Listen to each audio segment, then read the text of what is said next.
till now, and whatever you will continue to do in your life until that point of enlightenment, is trying to seek fulfillment and trying to overcome suffering. Think about it. We honestly look up upon all our efforts and the efforts of people all around us, not just people, every sentient being, every animal, insect is basically trying to avoid suffering, attain some kind of fulfillment. That we get in the path of knowledge, and in all spirituality, specifically in the path of knowledge, when we realize who or what we truly are. All right, that's all by the way of introduction. What did Sri Krishna say? It's quite interesting, as Swamiji pointed out, that he started with self-knowledge. He didn't build up to it. Arjuna's question was in no sense about self-knowledge.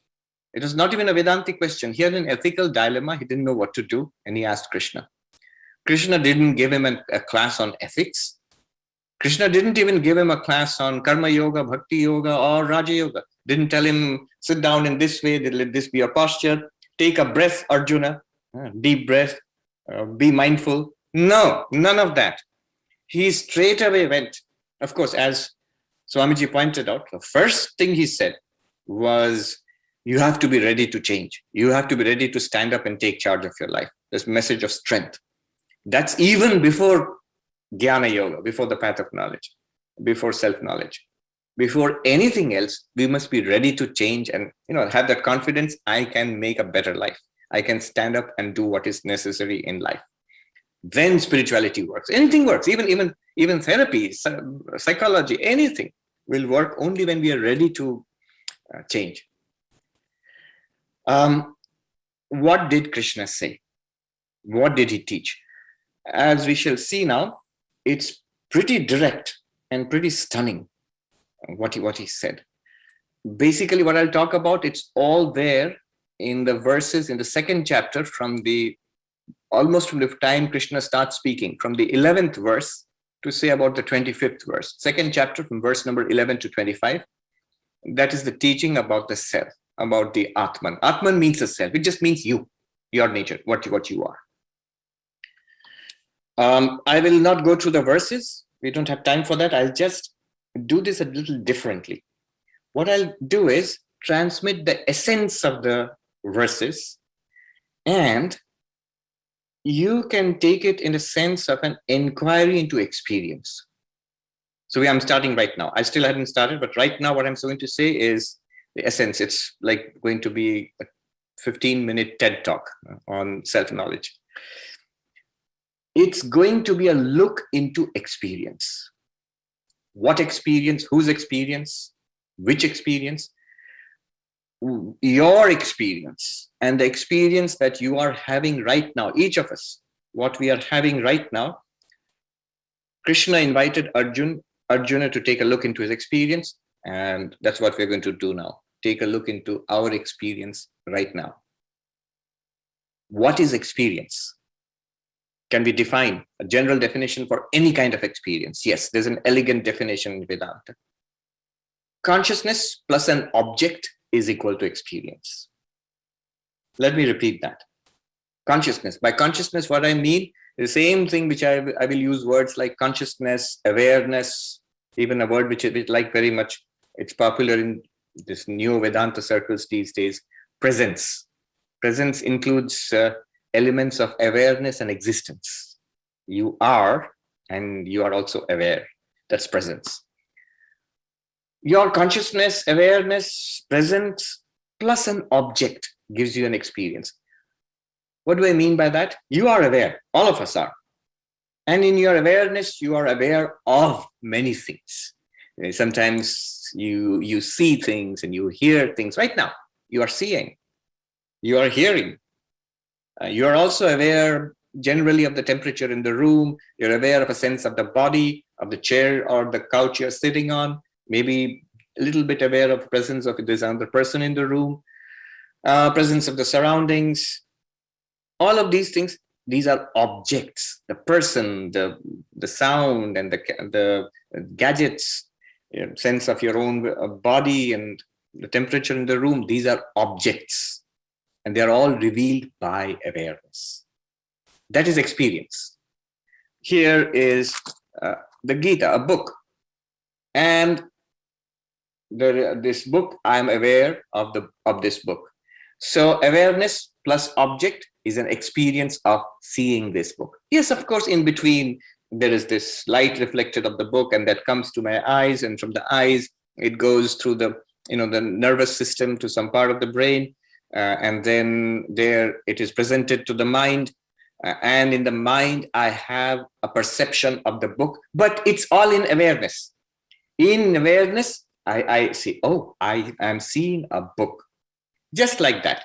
It could be a book, it could be a person, whatever it is, consciousness plus object is experience.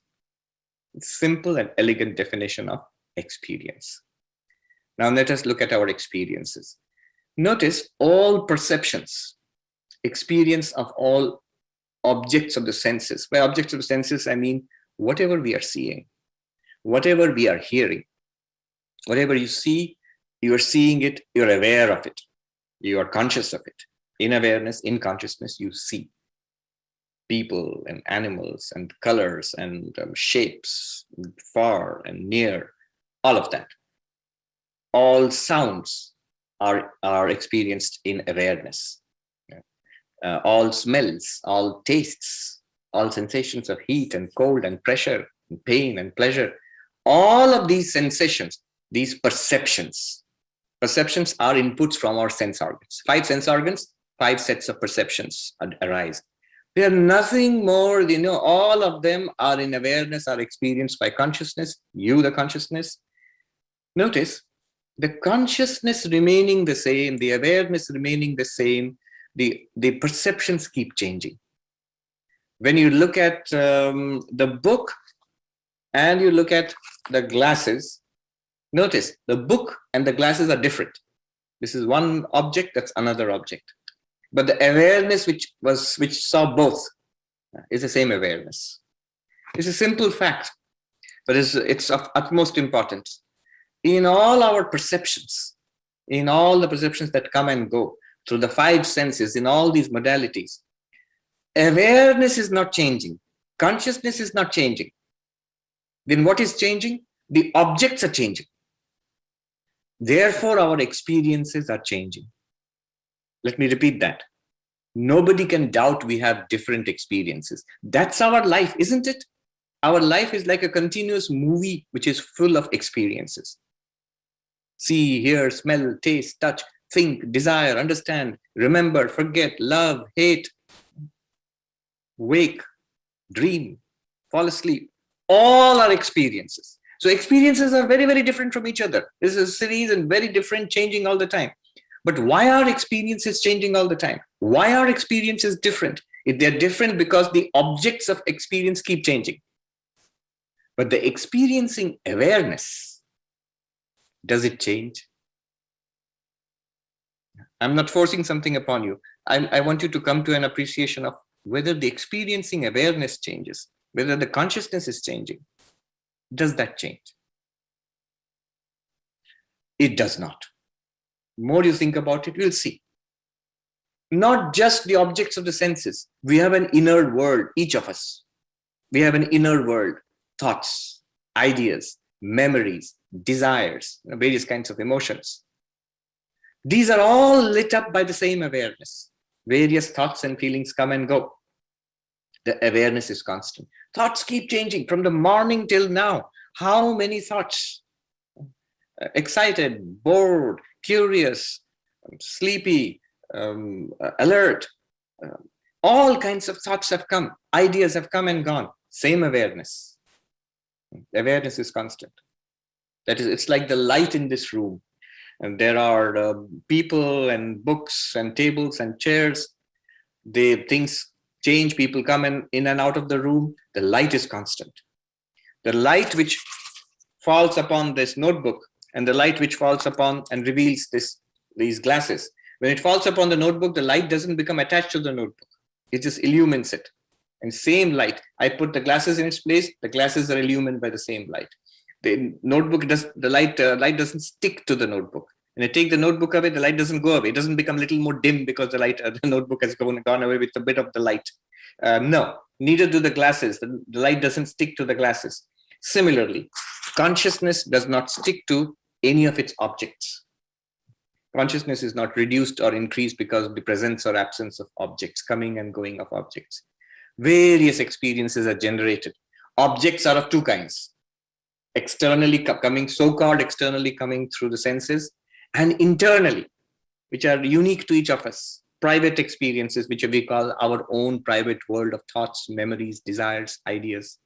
But they all come and go. They are all objects, subtle objects, but they are all illumined by the one constant awareness. Go further. Emotions. So important in our life. Love, attraction, liking. So liking, it becomes attraction, that becomes love.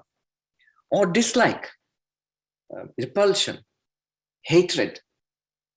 These are also objects. Emotions are also objects which are revealed by awareness. Awareness doesn't stick to them. They do not stick to awareness. The same awareness which revealed the feeling of liking at one time for a certain thing, now reveals the feeling of dislike for that thing. That does not mean the awareness is happy or unhappy. Awareness has likes or dislikes. See, the awareness stuck to the liking. It would have always been liking. When the liking went away, the awareness would have gone away with it also. It didn't. The awareness is very Teflon coated, it's non-sticky. Things come and go, it just shines. Memories. Memories are also revealed by the same awareness, a variety of memories, nostalgia, longing, things of the past, memories which bring forth reactions of guilt and unhappiness, fading memories, doubtful memories. All of these appear, play around, and disappear in the same beam of light, which we call our awareness, our consciousness. Even waking, dreaming, and deep sleep.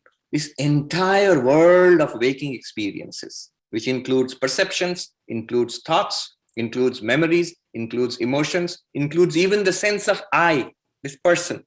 All of this is revealed by this one constant light, awareness.